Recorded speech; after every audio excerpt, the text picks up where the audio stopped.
Welcome to the Conquer Your Battlefield podcast, where we come together to discuss some of the more significant struggles and metaphorical battlefields that we've faced along our journeys and share some insight on how we've conquered them. I'm JD McGibney, and today I'll be chatting with one of my favorite singers in hard rock and heavy metal today. She's a powerhouse performer, a master of the stage, and owner of some of the coolest hair in show business. How you doing today, Alyxx? Hey, I'm doing great. How about yourself? I'm doing pretty good. It's a beautiful sunny day here in LA, so hard to complain. It's cold in New York. Oh no. Yeah, Well, good thing you guys got some really good pizza to keep you warm. that is true. We do have good people. Today, we're going to be talking about depression. Now, this is a mental illness that has come up a few times in previous conversations on this podcast, and it affects millions of people across the globe. To give it an exact definition, depression is a mood disorder that causes a persistent feeling of sadness and loss of interest. Also called major depressive disorder or clinical depression, it affects how you feel, think, and behave and could lead to a variety of emotional and physical problems. According to the National Institute of Mental Health, depression affects about 17 million people 18 years or older in a given year. 1.9 million children ages 3 to 17 are diagnosed with depression. According to the World Health Organization, depression is the leading cause of disability worldwide. Having roots in a wide variety of sources from chemical imbalance to traumatic experiences, depression is a very prevalent mental illness in the world today. An unfortunate reality that many people face is that they are unaware that they're even dealing with depression and therefore do not receive the help that they may need. Alyxx, speaking to you in private, you mentioned that you have personal experiences dealing with depression. Listening to a lot of your songs, the lyrics seem to be very introspective, contemplative of inner struggle, and tend to end in reassurance that you can prevail over whatever it is that you're facing. Do you find that your music tends to be a way for you to make sense of the emotions that you might be struggling with? Yeah, definitely. So before I started, the project that is Alyxx, I used to do theater and I would write songs on the side, and it was always for myself, like to kind of be my own, motivational speaker and just to kind of in like a therapeutic kind of way.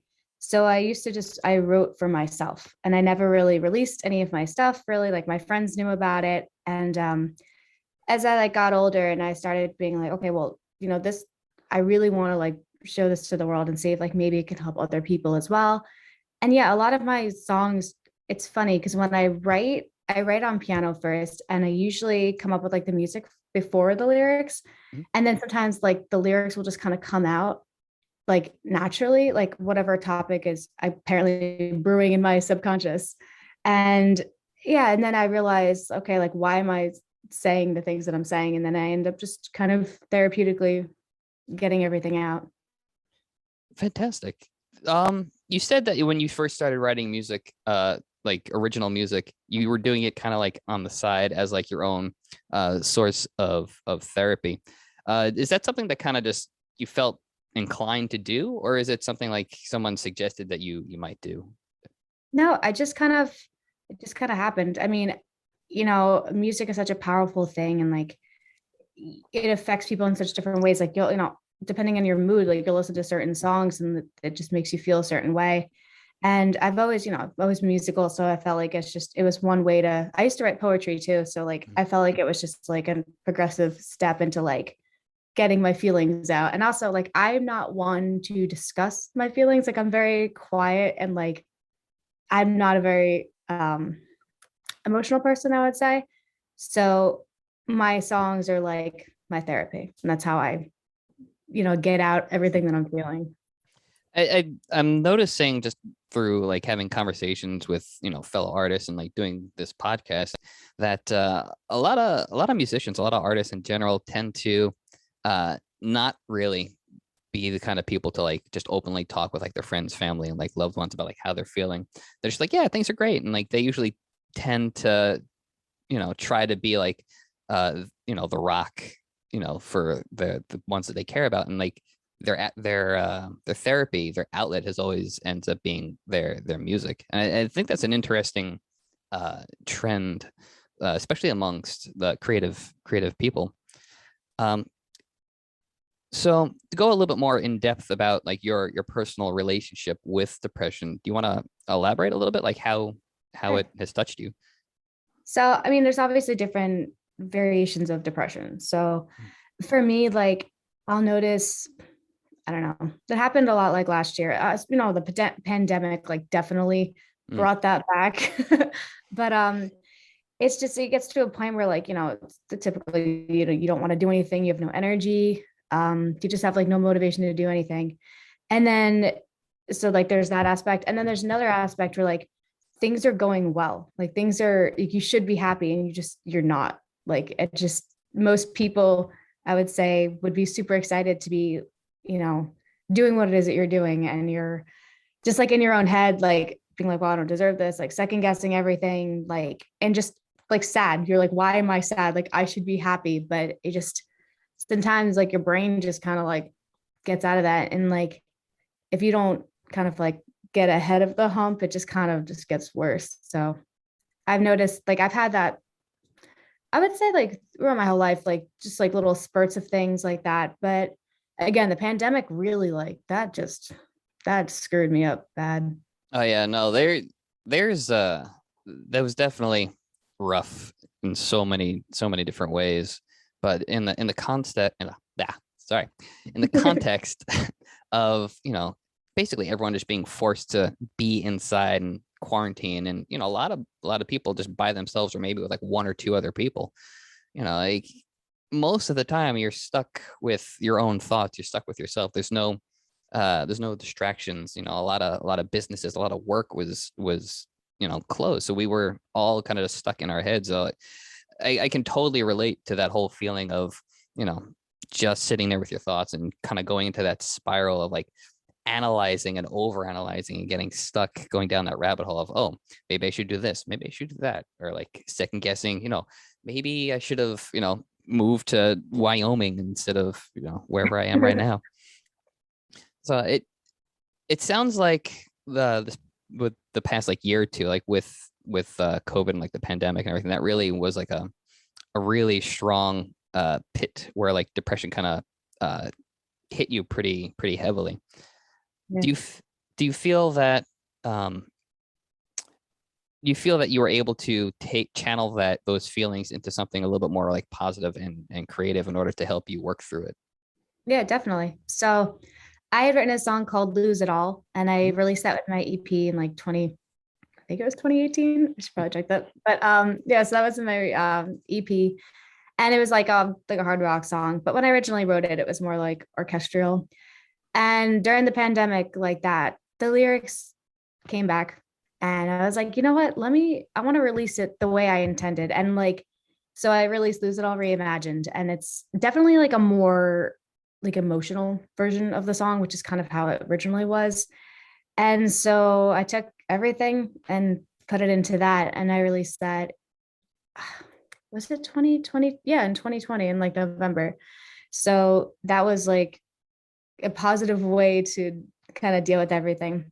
But the thing about the pandemic, it was like every time you'd like tried to like plan something, like put your heart into something, it got taken away again. You're like, Yep. okay. And then it was just kind of like that constant battle of like, you're already like hesitant to do something to begin with. And then it was like, just kidding. And just like a whole lot of uncertainty and, wondering if things will ever go back to normal. And like you said, the isolation didn't help. Oh yeah, no, it's like one of the difficult things, one of the hardest things to deal with, like depression, is to go into one of those spirals, because it's really hard to come out of it, because anyone that's been in some sort of like depression or like anxiety like loop, you just keep going, and like it's really hard to like bring yourself back into the moment. But sitting here talking to you now and just following you on social media, it seems that you were, you know, even amidst your struggles, you were always able to like bring yourself back to see the light. Do you? How do you feel? What do you feel was your biggest? What do you think helped you the most stay on the positive side of things and ultimately defeat that feeling of depression? Honestly, my family. Like I have like the best support system. My family has always just been so supportive. and my boyfriend and everything. It's just been like, every time you get in that little funk, they just are there to constantly remind you and just like help you through it. And I think, yeah, I mean, I know some people that go to therapy and things like that. The funny thing is, I'm usually that therapist for my friends. So like when things are going wrong, everybody comes to me and I give them the advice. But when things go wrong with me, like I go to my family and they help me through everything. So That's really wonderful. It's a beautiful thing. And, pointing that out, um, I'm really happy to hear that you feel comfortable going to, your family and your boyfriend, you know, um, like you said earlier, you're not necessarily the kind of person who feels comfortable opening up about that kind of thing. But hearing that you do have that support system and that you're aware of it, that's a really big thing. A lot of people who battle with depression or any kind of mental illness, oftentimes don't feel comfortable opening up to those that are closest to them just because they don't want to feel like a burden, or they don't feel like they're worthy enough to have that. But it sounds like you don't have that struggle, which is an amazing thing. And that right there is an amazing accomplishment. And I want to commend you for pointing that out right now for anyone who's watching or listening. yeah, and like I'm so grateful that I have them. And it's, I know some people, like you said, like they don't want to be a burden. They don't want to feel like they're, imposing on anything. But like if there's definitely someone in your life that loves you unconditionally and will, help you. And if for any reason you don't have that, therapy is a great thing to do, like talking to an outside source where they have like an unbiased opinion and they can really help you, and they know people that are in your similar situation and they can give you advice and help you with things like that. Like I'm, a huge advocate for therapy. I just don't personally do it myself because I'm very fortunate that I have my family that I can go to. Wonderful.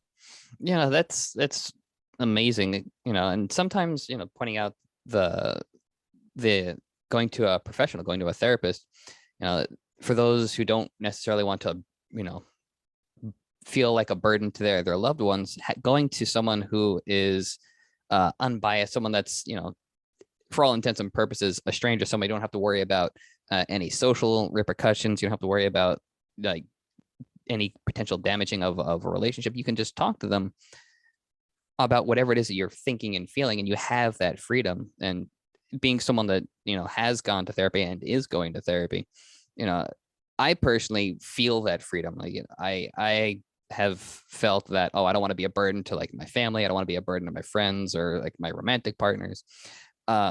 Having that freedom to talk to someone as if I was talking to myself, but saying it out loud and kind of holding myself accountable has done wonders to like help me work through a lot of things. Amazing. Yeah. You said that you had started before you were doing the solo project of Alyxx. You were in theater before that. When did you first get into doing theater? I did my first professional show in the city when I was 11. Oh wow, that's very young. Yeah, I was a little theater kid. Brava and Mazel Tov. Yeah, You're welcome. I spent like my life doing it. What was that? I spent about half my life doing theater. Oh wow, that's very impressive. What is it that drew you away from? Do you do theater still, or? No. Ah, so then I will continue with my question. What is it that drew you away from doing theater to doing basically like the rock band thing?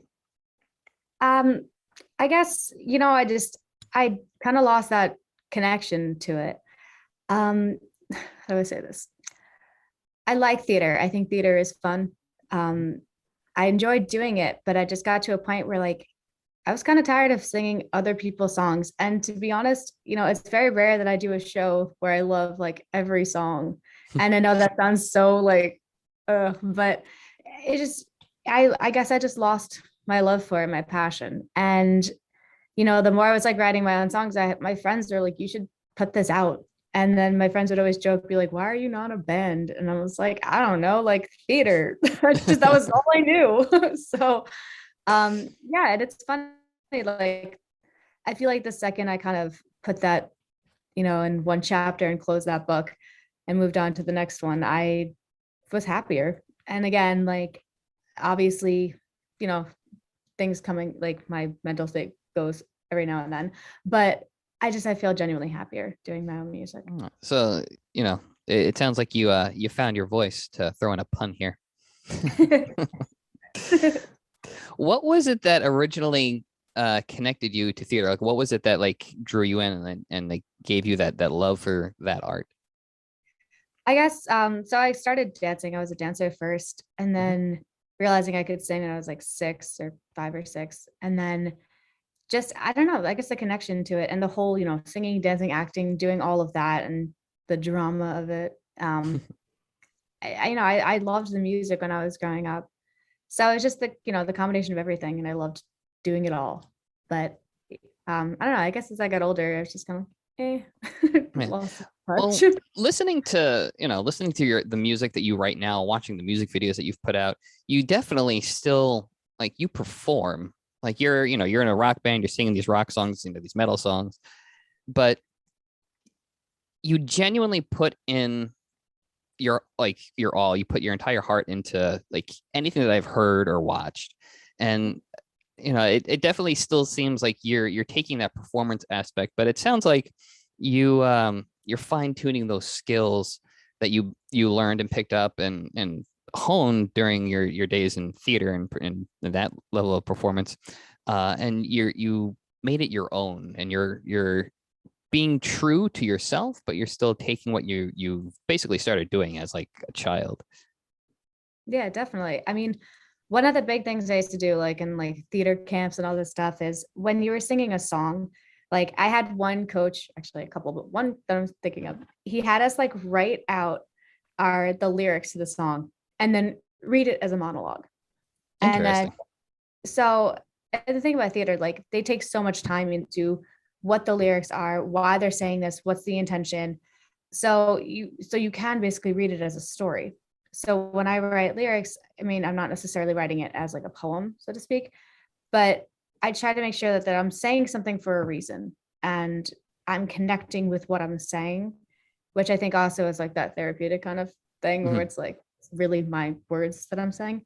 Um, but I do have some songs where I've been influenced by, like I said, I'm my friend's therapist. So like my friends would be telling me about their situation, and then I would incorporate what they're doing with something I can relate to myself and then put into a song.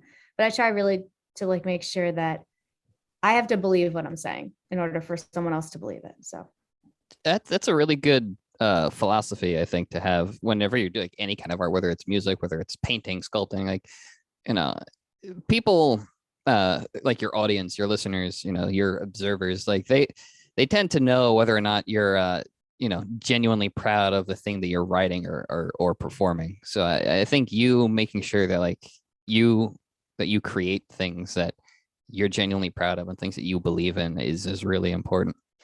And it did anything that I've heard that you've put out definitely has a very strong narrative quality to it.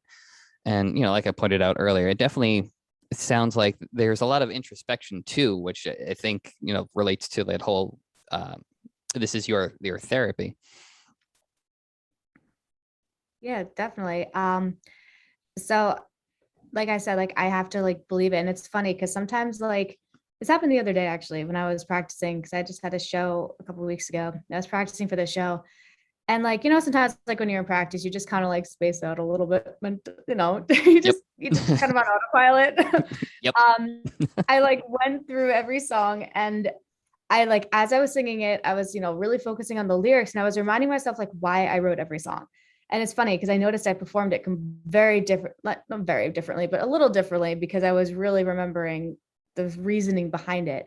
So that I try, when I get on stage, like I'm not just singing lyrics, like I'm telling a story. So that's one way.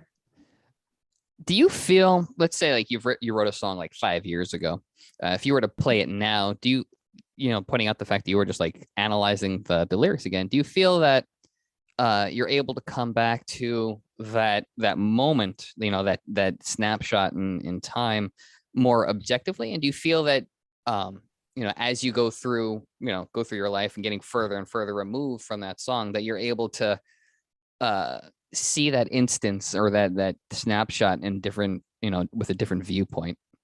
Yeah. It's funny. It's kind of like every song is kind of like a time capsule. I think every time I hear a song that I've written a while ago, I definitely will automatically go back into that mindset. Like you said, I might be in that mindset, but then I can look at it from an outside perspective or like a more evolved perspective on whatever that specific song is about. But it's funny, I do, when I listen to old songs, I like have flashbacks of where I was like in that moment in my life, or even where I was like literally when I wrote the song. And then it's nice to like go back and be like, oh, well, I'm past that. So It's crazy how strongly music can influence us and basically cement those memories.